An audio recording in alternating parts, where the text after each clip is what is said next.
Can we float some names? Like, what wide receivers do you anticipate being available in 3 weeks? I mean, look at the teams they're struggling right now. Jacoby Myers with the Raiders. He requested a trade some time ago. They didn't want to trade him. He's in a contract year. Could you trade Jacoby Myers? I would guess. I don't know if the Titans would deal him, but I would think they'd get some calls about Calvin Ridley if they're not winning more games. And if you're thinking, how do we get value and build this thing in the big picture? They know Chad Brinker, Mike Borgonzi, that you need as many picks as possible to rebuild that roster. Could potentially they be willing to move that guy? I guarantee they'll get calls on him. The Saints will get calls. Saints have a bunch of guys. Yeah, Chris Olave, right? Are you going to pay Chris Olave with an extensive concussion history? Or do you go, you know what? If we can get a high pick back in exchange for him from a team that just needs somebody, the bar has been set. Look at wide receiver in-season trades in recent years. It is not uncommon to see guys go for third-round picks. So if you can get something like that for a player that maybe you think you're not going to pay, somebody calls you on Brandon Cooks, would you trade him? Somebody calls you on Rashid Shaheed, would you trade him?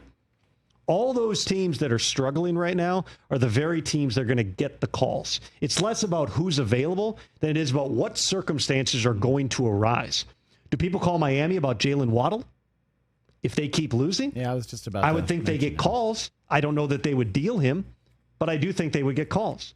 Even the trade we saw the other night, which was a really fun interlude, by the way, to my last night with my wife before coming out here to do this show for a week.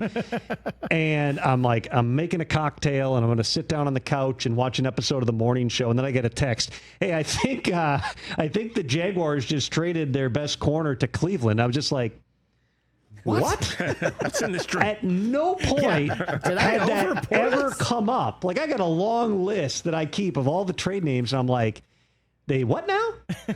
And sure enough, it's in a Tyson Campbell.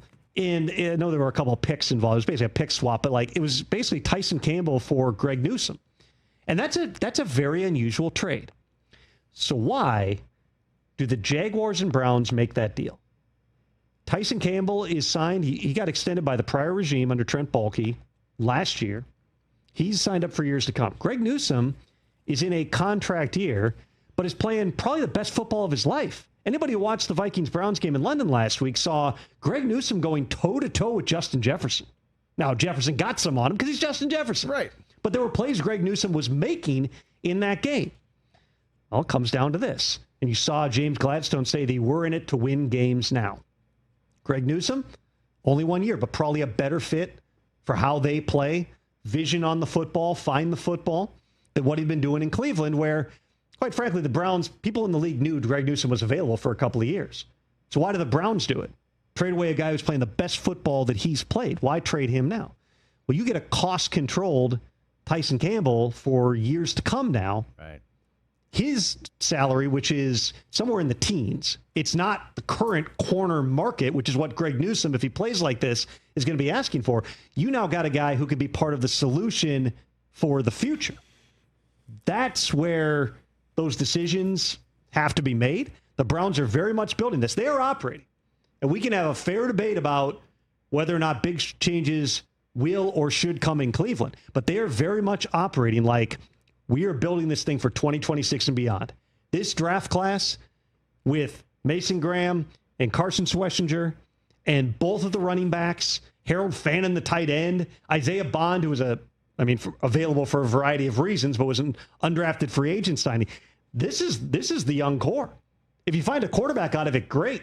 If it's Dylan Gabriel or Shedeur Sanders, but if not, you got 2 first-round picks. You got all kinds of extra draft capital, including the upgrade in the pick you got in this trade.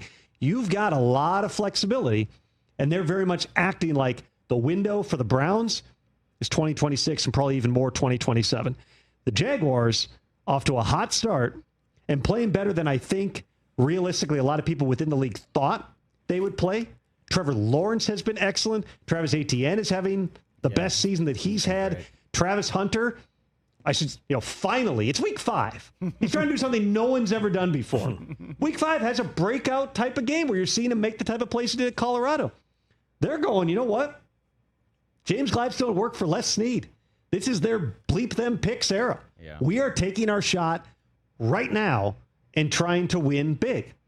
And we'll see whether or not they're able to sustain that over the course of this season. You mentioned the Browns. Oh, by the way, Deshaun Watson's still there. He's still there. He's under contract for 2026, one more year at $46 million.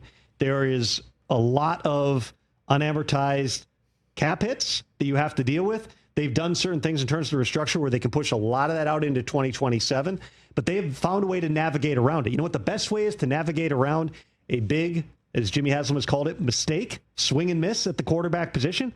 Find a young quarterback who is cost controlled for the next several years. Could be Dylan Gabriel, could be Shedeur Sanders, also could be whoever QB1 ends up being in the 2026 draft, which, quite frankly, at this point, I don't know that anybody just shrugs. Has a clear picture of exactly who that is going to be. Hey, you made it all the way to the end. Thanks for that. Check us out every single day streaming live on Disney Plus and the ESPN app 12 to 3 Eastern.